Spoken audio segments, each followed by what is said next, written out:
chamo a Alba Evangelista, do Comitê de Bacias Hidrográficas do Paranaíba.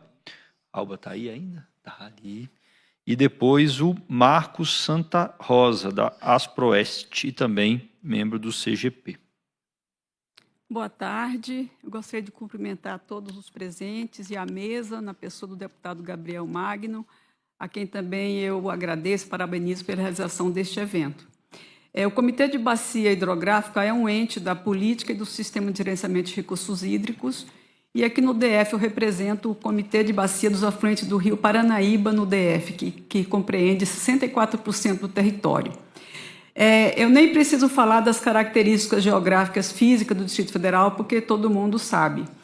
Eu tive a possibilidade de acompanhar, a oportunidade de acompanhar revisões do PDOT aí no passado, participei da elaboração do ZEE durante a maior parte, participei da elaboração do Plano de Recursos Hídricos dos Afluentes do Rio Paranaíba e do DF, e agora estou acompanhando a elaboração do Plano de Gerenciamento Integrado de Recursos Hídricos do DF e também o Plano de Bacia do Paranaíba Grande, né, que engloba 4 estados.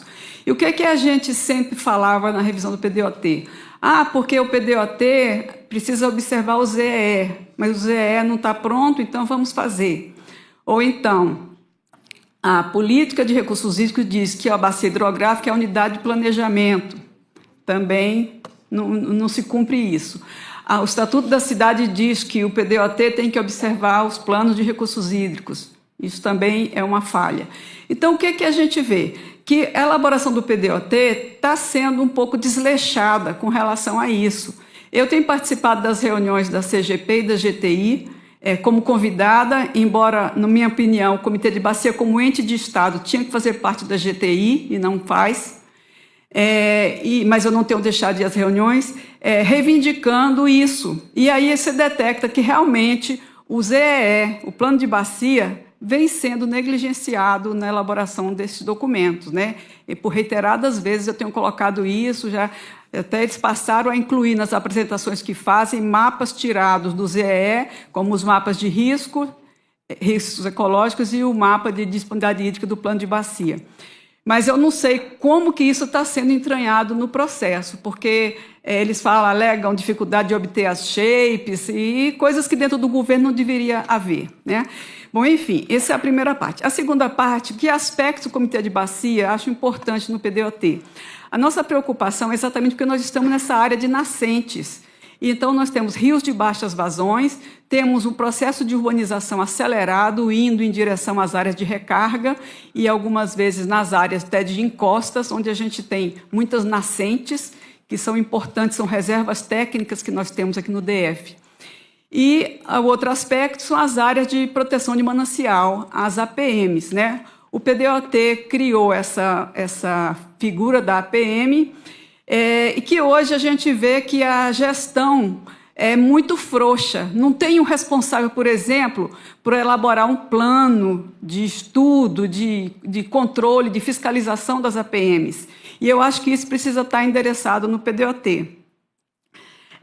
Porque essas APMs são reservas técnicas. O outro aspecto que a gente está propondo é a criação de novas APMs, né? Como, por exemplo, Braço Norte do Lago Paranoá. Nós temos uma captação importante ali, são hoje 700 litros, e a CAESB está dizendo que vai aumentar para 1.300 litros por segundo a captação do Paranoá.